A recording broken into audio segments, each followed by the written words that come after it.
Hello and welcome to the 6 or 7 people I probably would have sent a pic up to once I built one of my model kits. Instead, I thought I'd try filming my build, and that way you can get an impression of the build process, how you make up these model kits, what's involved. It also means I can give you my thoughts on the model kit itself, and possibly even tempt one of you into picking up a kit or two. You also don't have to wait for a pic dump every time I build up a model kit.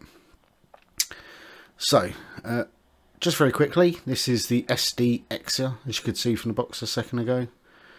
SD stands for Super Deformed, and it's Bandai's chibi grade of Gunpla. By chibi I mean they're sort of cutie, shorter, cuter proportions. Quite a few of the SD grade kits have additional themes, such as Chinese or Japanese history. Think Romance of the Three Kingdoms mixed with a giant robot. SD is the smallest grade, and kits are usually about 3 inches tall. The next grade is high grade, HG. Those are about 6 inches tall. They have a lot more detail, although there can be quite a big size difference between models. Unicorn Gundam and the F91, for instance, same grade but massive size differences.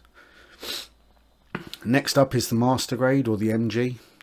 These have much more detail and moving parts. Again, roughly on average they're about 8 or 9 inches tall. Then we have the infamous perfect grade kits, PG. Those are the most expensive. They can cost a couple £100, and they often have absurd levels of detail, whether that's LED parts for light up eyes, or opening hatches, movable engines, things like that. They're usually about a foot up, 12 inches up. The final grade is mega size. There are other types of grades, but they're more one-off types of grades, or things like full mechanics. The ones I've already mentioned, SD, HG, MG, PG, mega size, are the main types of grades in my opinion. The mega size kits have the same level of detail as a high grade kit, so the 6-inch kits, but they're the biggest on the market. So it's the same level of detail, same types of parts, just much bigger, about 3 times the size. There's only really 4 models in that mega size range, but the Unicorn Gundam, which is one of the biggest Gundams, is about 1.5 foot tall, so 18 inches tall. So they are huge when built. Anyway, back to the Exia. As you can see, the overall build is roughly finished. You can see the sort of sizes and proportions of the model. It's from the Gundam series. As you probably guessed, I've said Gundam a few times already in this video. And the specific series is Mobile Suit Gundam 00. It's a pretty good series. I'm not going to say I've watched all of it. I've only watched maybe 6 or 7 episodes, but from what I've seen it was pretty good. I really should carry on with it, but as with everything, it's finding the time to finish a series, as much as with all the competition that's out there. But as you can see, it's a pretty solid little kit. It's a dinky little fella, but overall it looks pretty good. So, talking about the build, as you can see, there's not a lot of parts on this. SD kits are good for this, and one of the reasons why I decided to make this video using an SD Gunpla is because they're quick to make. I'm not going to be spending 30-40 hours like I would do on a perfect grade. I think overall it took me about an hour to build this, including filming and putting on the stickers, which we'll get to in a second. As you can see, there's probably about 40 or 50 parts inside this box. It's not a lot. It's quite small for a perfect grade, that you could get that in a shield, for instance, or the bottom half of a leg. So as you can see, it's a quite simplistic build. One of my biggest frustrations with SD kits is their reliance on stickers. As you can see, that sticker sheet in the top must have had 30-40 stickers on there, and it's quite frustrating building with that many stickers. Getting them on neatly is a challenge in itself, and it looks much nicer when you've got proper colour corrected plastic rather than relying on these awful stickers everywhere. You can also see from me messing about with the weapon, trying to fit it in there, that the weapon has a tiny bit of articulation, but not a great deal. And the other little swords that come with it are just white unpainted plastic. They didn't even include any metallic stickers for this, which I assume they would have done, because they did for the big shield arm blade that you saw me modelling a second ago.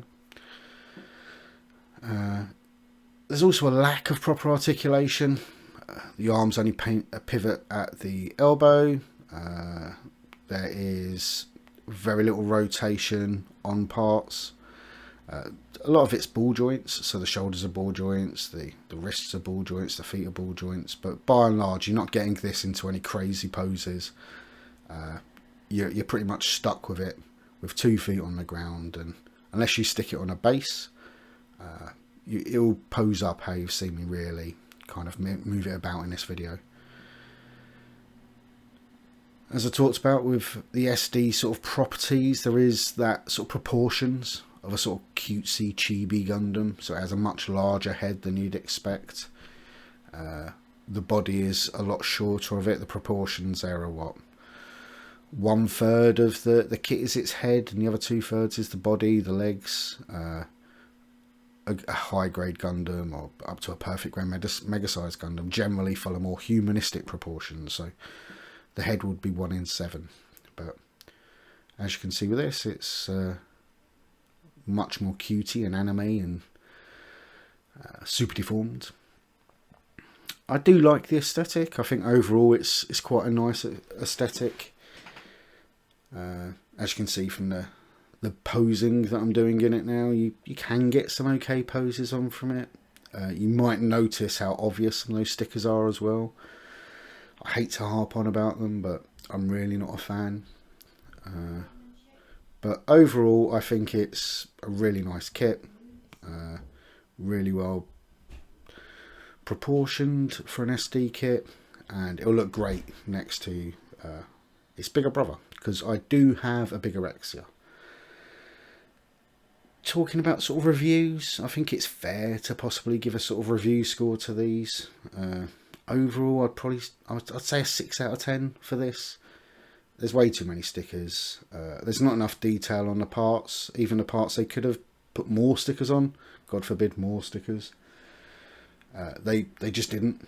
So you're lacking a lot of detail when it comes to the actual parts. But it might make a really good custom build if someone painted it.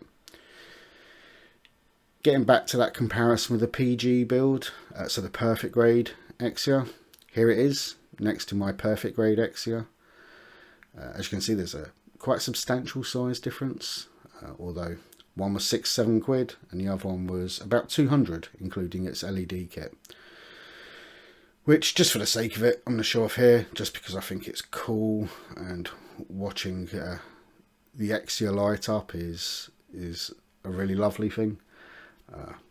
Much cooler than a lamp, although my wife would complain it's definitely a tad more expensive than a lamp at £200, but look how cool he is. And his little brother next to him looks great. Thanks.